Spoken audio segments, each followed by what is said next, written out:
Welcome to the meeting. Thank you for coming. I thought it would be a good way to introduce ourselves and get to know a little bit about one another by going around the room, say your name and tell everyone the funniest thing about yourself. No, thank you. We're about to witness the greatest miracle of the machine age. The Gentle Rebel Podcast.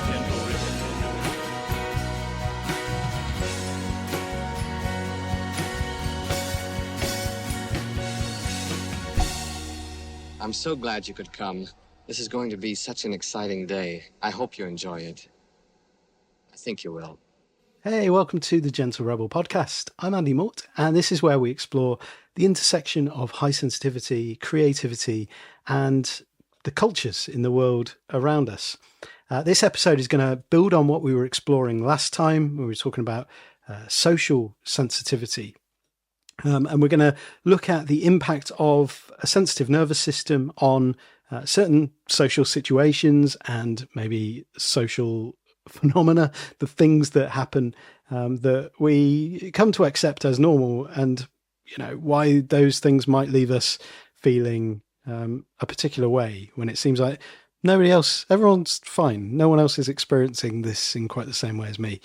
We'll get into that a little bit. Maybe using the metaphor of ice, of making, of breaking, of melting ice, to think about the way a sensitive nervous system, kind of encounters social situations, and hopefully, kind of explore the subtle dynamics of everyday life. What makes us feel cold in certain situations? What makes us feel warm? Feel distant, feel connected, feel defensive, feel relaxed. We'll hopefully come to a point where we can become aware of what's going on, what we need, where particular approaches and things are not working, either for us or for the people that we know are also highly sensitive in particular situations. This is not about being antisocial or being afraid of being with people or anything like that. This is about something that a highly sensitive nervous system needs. A highly sensitive nervous system being an inner landscape that absorbs a lot of information and needs time to process before proceeding. And it can, find it challenging when it's not given that. And so we will think about that, particularly through this lens of icebreakers.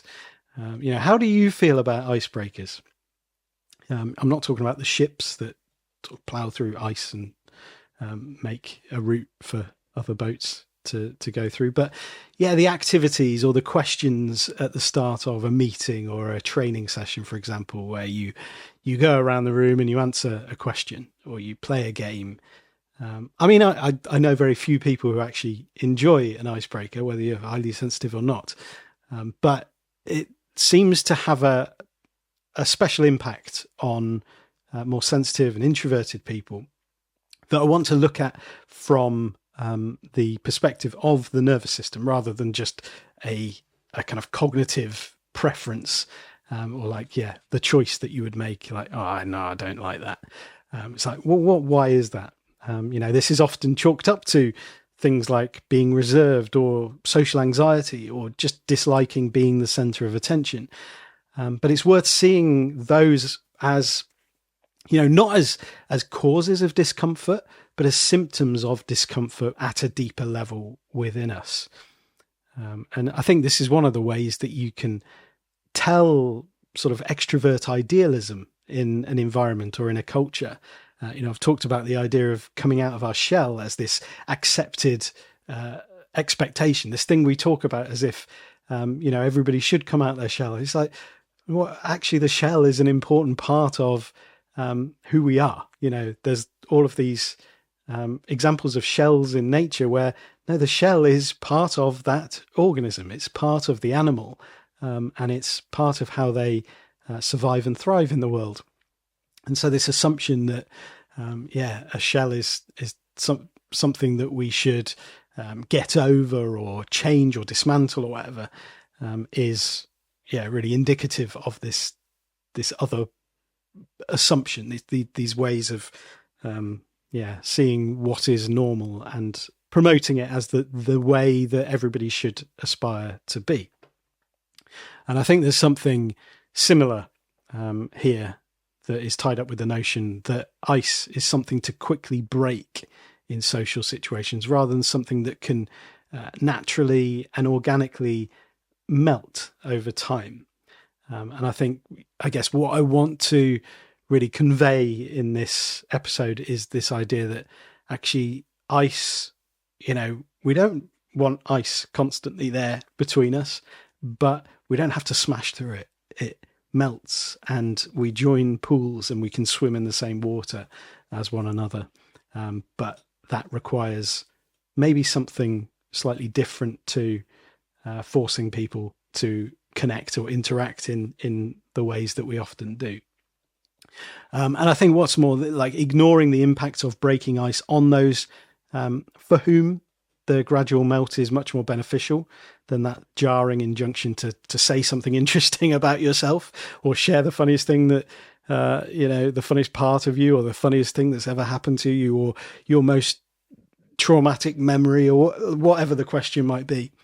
Hopefully talk of icebreakers in this way is fun rather than haunting. I don't want this to bring up stuff where, you're like, I can't even think about icebreakers. I've got some horrible memories. And if that's the case, I'd like to invite you to melt the ice and share them with me. It's good to share, isn't it? We will, we will carry this idea of making and breaking and melting ice throughout this exploration of sensitivity in social situations and settings, because it tells us how and why a sensitive nervous system might struggle in particular contexts and help us to really think about what we might need instead. And so, yes, to raise that awareness, to start noticing things, and it's like give some language to those feelings and those thoughts in particular situations, so that then you can actually do something with that and gradually shift how you approach things over time. And I'd love to hear from you on this as well. So let's put some definitive trousers on those three elements.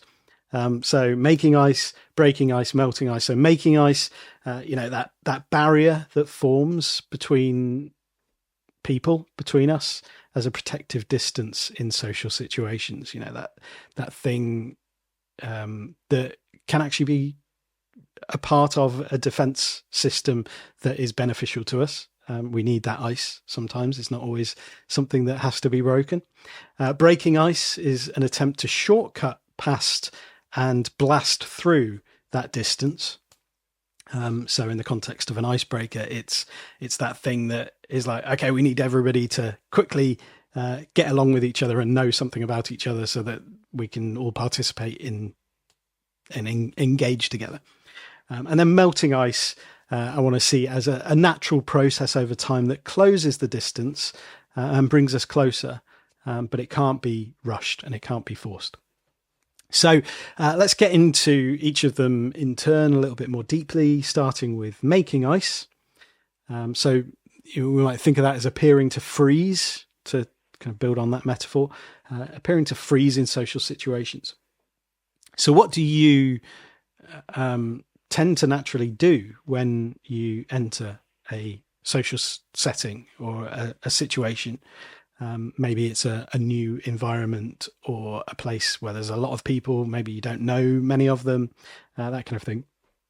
And, for many people with the trait of sensory processing sensitivity, they're going to pause, this pause to check while their nervous system absorbs and processes the cascade of information that is just like flowing through their nervous system. And there's a lot of sensory stimulation in that moment. On the outside, it might look like they're frozen or they're shut down in some way. But this is not necessarily the case. They're just sort of pausing and absorbing and processing. And I think it's in one of the films about high sensitivity. It might have been the sensitivity, the untold story. Might have been that one when Elaine Aron was talking about someone from her family. I think it was a niece or a nephew, who's a highly sensitive child, and they paused at the doorway to a classroom, and someone, one of the teaching staff, I think, quickly scooped them up and took them kind of right into the heart of the action. Said, "Come on, it's okay. Come with me." Just making that assumption that they're shy and apprehensive about joining in. And so they're sort of on the edge because they're afraid or anxious in some way. But interestingly, so like brain imaging studies indicate that highly sensitive people have display sort of stronger activation in brain regions responsible for attention, for visual processing and emotional processing when in that pause to check state. And so this would indicate that their brains are actively analysing the situation and gathering information. And this feels really familiar to me. It feels interesting to think about how this story of shyness as well can become a self-fulfilling prophecy. If that pause to check is constantly undermined both through words, so, oh, yeah, you're shy or you're anxious, but also in a physical sense, that being scooped up and placed in the heart of things, that person is likely to both believe they are shy because that's a story they're being told. It's okay, don't be shy, that kind of thing. And also they may become more anxious about social situations because they've learned not to trust or carry out their natural instincts. And they know if they go and display certain behaviors, i.e. pausing to check at the door and other people can see them, then there will be an anxiety that is connected with the judgment that comes from that because they're aware that people are seeing that as unusual or, not okay. Like it's a sign that you're afraid. And so these things can become self-fulfilling prophecies. And so the scooping can feel like necessary rescuing to some degree, rather than learning to pause to check, self-regulate, allow our ice to melt into the environment and the ice of that environment to melt into us so that we become kind of, as I said earlier, that sort of swimming in the same pool. We might learn to avoid social situations altogether because we anticipate that judgment and rejection of the natural pause to check process, rather than it being accepted and understood as a way of scanning for safety and melting our way into a place. When you see a highly sensitive person doing that, it's like, okay, great, just give them that time, give them that space, and then invite them when they're ready to meet you at a place. Like that feels like a way of melting the ice into that becoming together and swimming in the same pool. And we might also end up feeling a sense of internal dissonance between wanting to belong, wanting to be with people, and this need to stay guarded and to keep our defenses up because we haven't had the time and the space to actually let them come down naturally, to arrive in a place, to orientate, to just calibrate ourselves with the place we are and with the people, recognizing, okay, who are these people? What are the signs of safety? What are the potential threats here? And just sort of processing all of that stuff in a way that allows the situation to melt, the ice of the situation to melt, and the safety to arise within the nervous system. And so what that scooping might do is say, there's nothing to be afraid of, which might be interpreted as, I'm pausing because I'm afraid. I'm judged because I'm pausing. They see me as stupid because there's nothing to be afraid of. I don't belong here. Or something akin to that. Obviously these stories that are happening beneath the surface. And so a sense of defensiveness and guardedness might then emerge as a self-protection against feeling wrong or feeling stupid for needing to pause and process. And this can just make more ice. Masking, self-monitoring, hypervigilance about identifying and following the rules in order to be okay, to fit in, to be seen as, not a problem in a situation. Okay, now on to ice breaking. Let's start with this. So I wrote this jingle in 2018 after a training event that I had been to when I was working as an undertaker, which is a story for another day. If you didn't know I was an undertaker, I will tell you about it if you're interested. But that's not what this is about. This is about icebreakers. Welcome to the meeting room. It's not long until we start. You cannot hide in any corners, 'cause it's been arranged in an arc. Trainer makes her entrance, cupping and bouncing like a kangaroo. Then she drops the welcome bomb and says, we're gonna go around the room. Say your name and tell us something interesting about yourself. Let's break the ice, that'll be nice. Don't be shy or try to hide. The circle's closing. It is nearly time.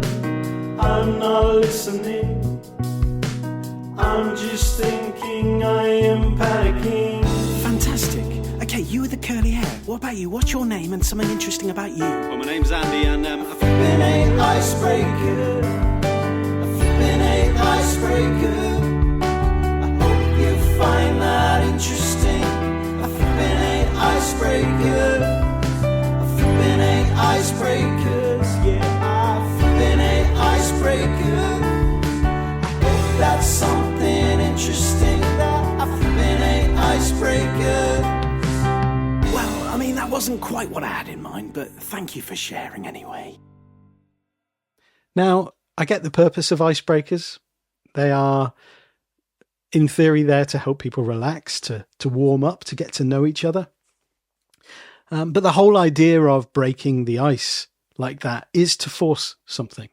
And I think that's why for many highly sensitive people, they can backfire. Breaking ice can lead to a sense of too fast, too soon. The ice doesn't melt. It's just forced apart and it's still there.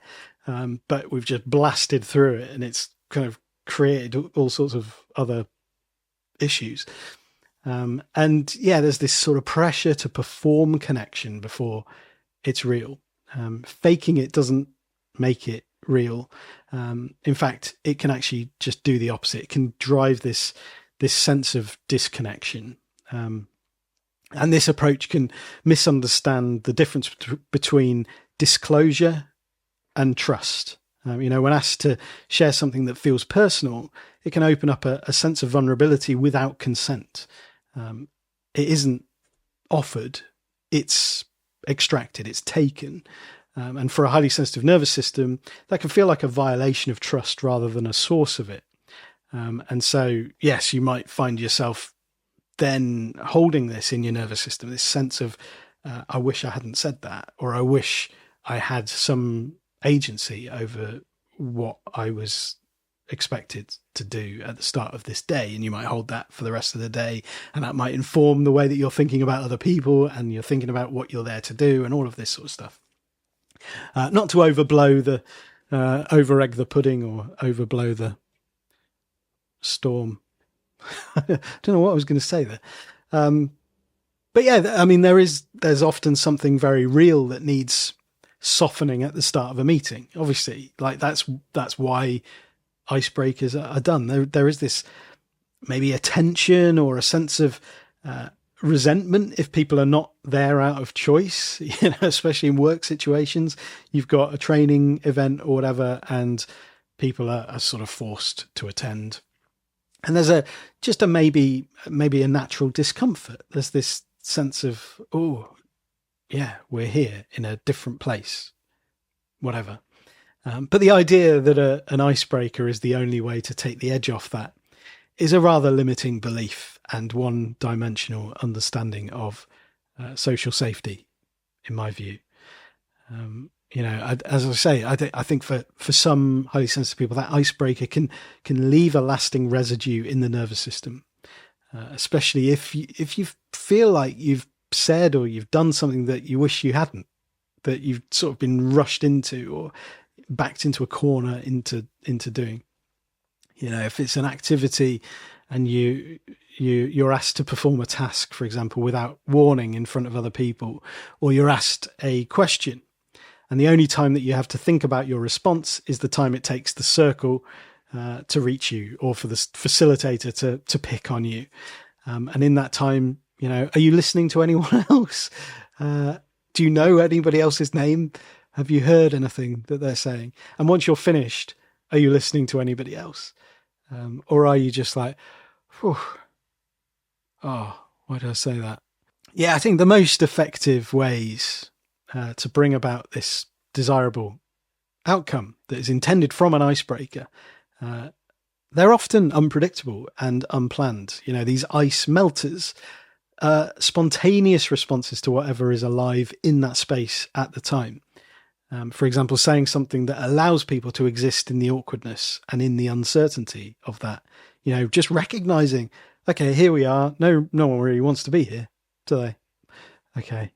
The nicest way to break the ice is to say, right, we're not going to do an icebreaker because icebreakers suck. Anybody else think that? Anyone got any really bad experiences of icebreakers?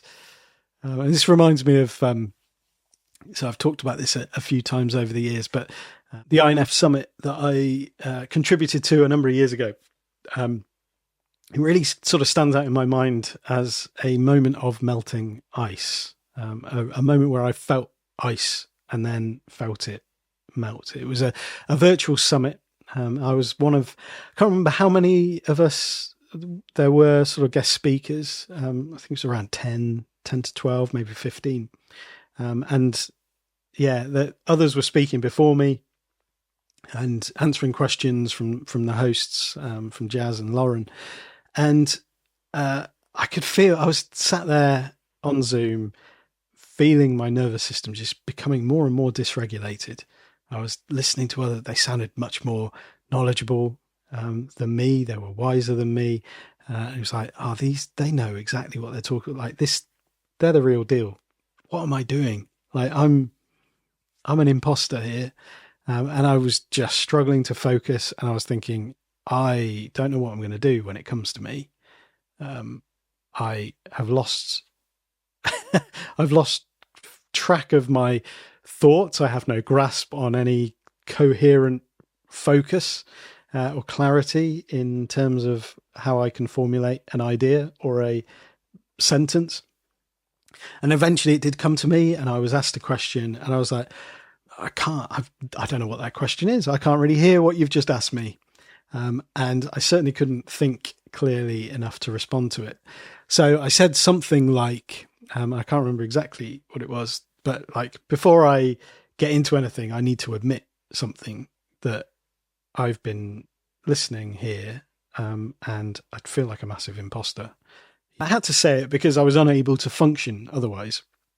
But it was also really helpfully relatable for others. And maybe I was feeling like a collective sense of that. And that's what I was, I was building up this residue of everybody's sense of unbelonging, or feeling like there was this inside fitting in bit, and I'm on the outside.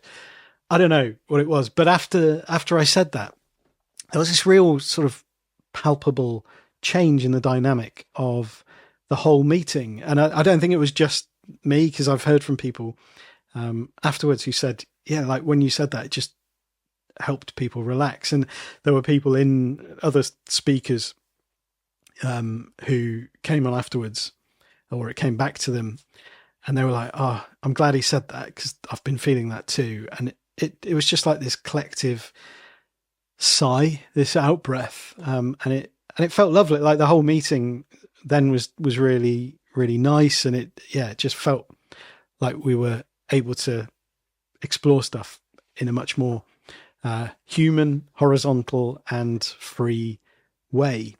This seems like an important dynamic for highly sensitive people. You know, ice melts through connection, and icebreakers, to come back to those, can lead us in the opposite direction to that at times.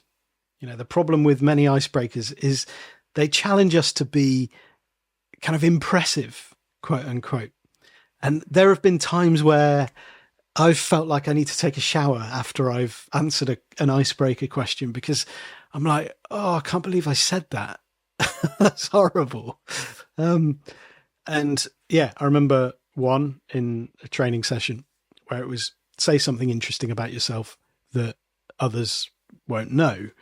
And there's so much to unpack in that question, isn't there? That you're expected to come up with something like as you're going around the room, but yeah, say something interesting about yourself. Okay, who am I to say what is interesting about me? Like, how do I say that without coming across as pretentious or arrogant? Like, it's really difficult. I don't know what's interesting, and I'm not feeling connected to all these people who are making me feel inadequate. And as I'm kind of just about hearing what other people are saying, I'm like, oh, there really isn't anything interesting about me. Listen to what they're saying about themselves. Or I'm feeling like, that's not interesting. And it's just, it brings out a horrible colour. And so, yeah, what did I say in that one?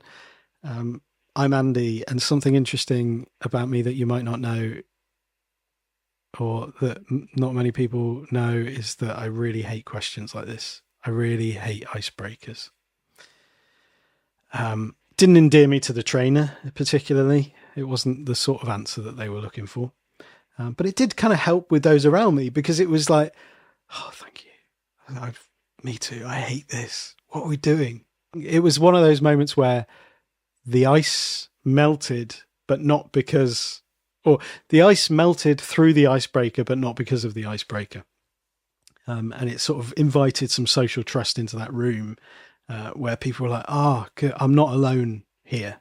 Even though I've been feeling alone, because I'm hearing the way that people are answering this question. I'm like, oh, you're buying into this. And I feel disconnected. Because we often feel like we're alone in those situations, and we might tar everyone with the same brush, and our nervous system might say, oh, no one here gets you. No one here is like you. You're on your own here. And this becomes the story that we carry with us. Yet the truth is, there might be people who get us, who get it, who feel it.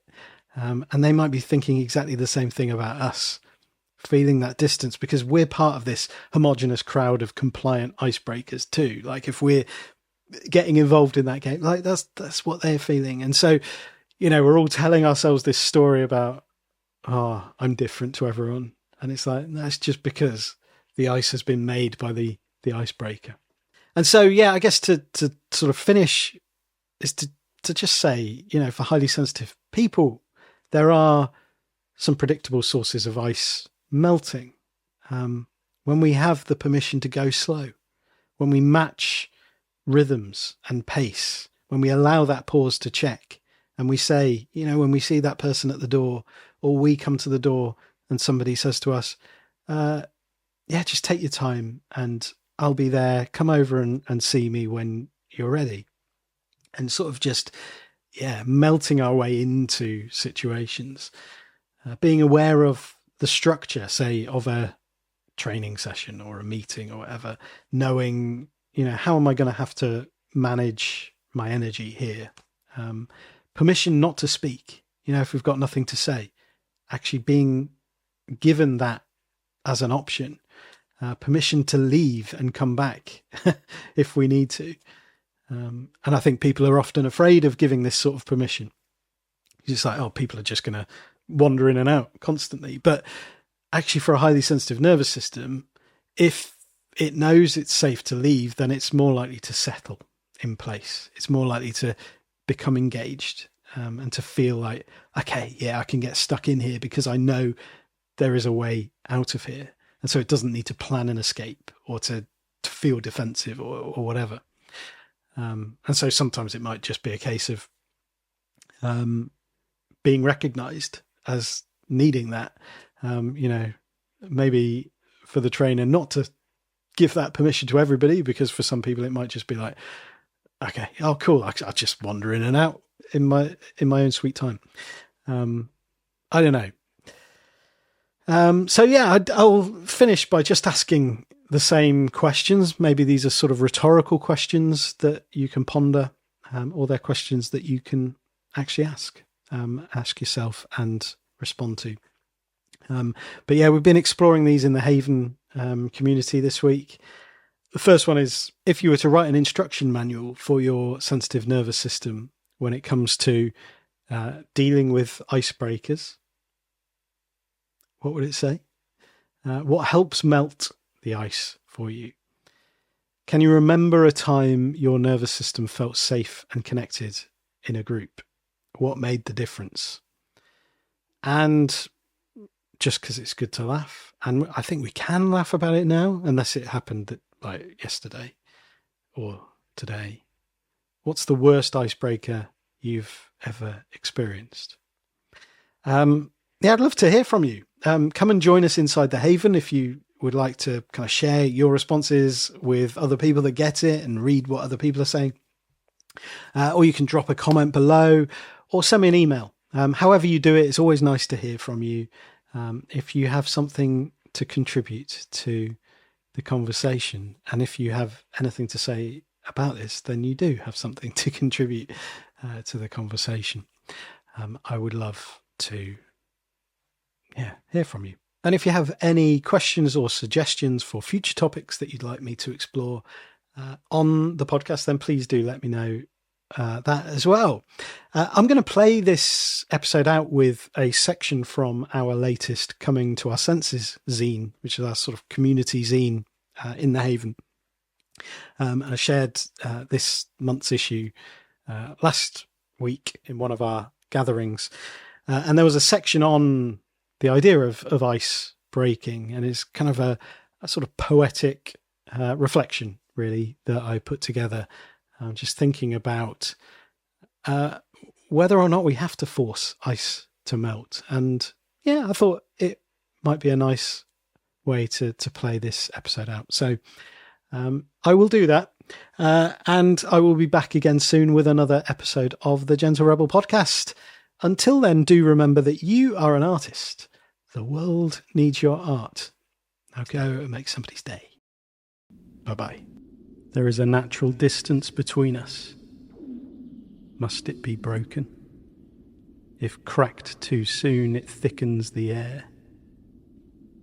Is it really a problem? Something to fear, to avoid, or something to feel, to embrace? Healthy apprehension in search of welcomes and warnings. It takes time. It requires patience. It's ready when it's ready.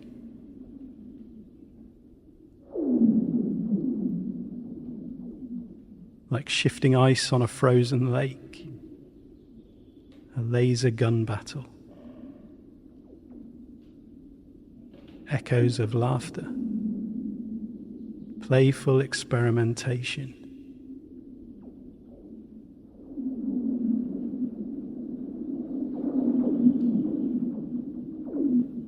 Following the flow.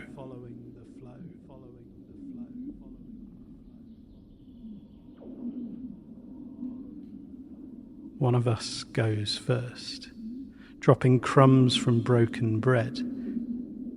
A door opened to the other side of awkward politeness. A loosened tie. A cracked smile. We're ready now. On our terms.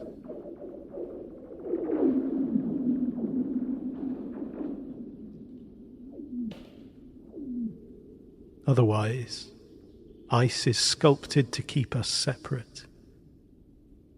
An elephant in the room. A green fog clouding the edges.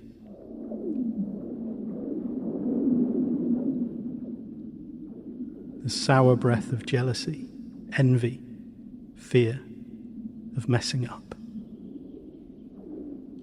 It keeps us at an arm's length as strangers. Our relationships arranged like ladders, rungs of conditional belonging. The prickly lumpen texture of eggshells beneath our bare feet. Vulnerable, afraid of our own clumsiness. But we're all clumsy. When it's not safe to be clumsy, it's not safe to be human.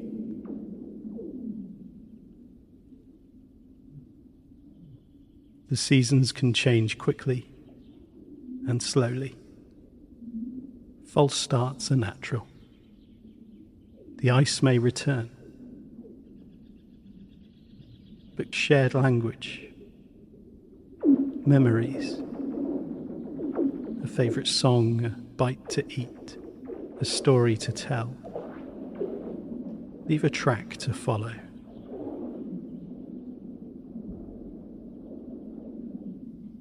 Ice becomes water, becomes ice, becomes the growing pool we draw from as we become new together.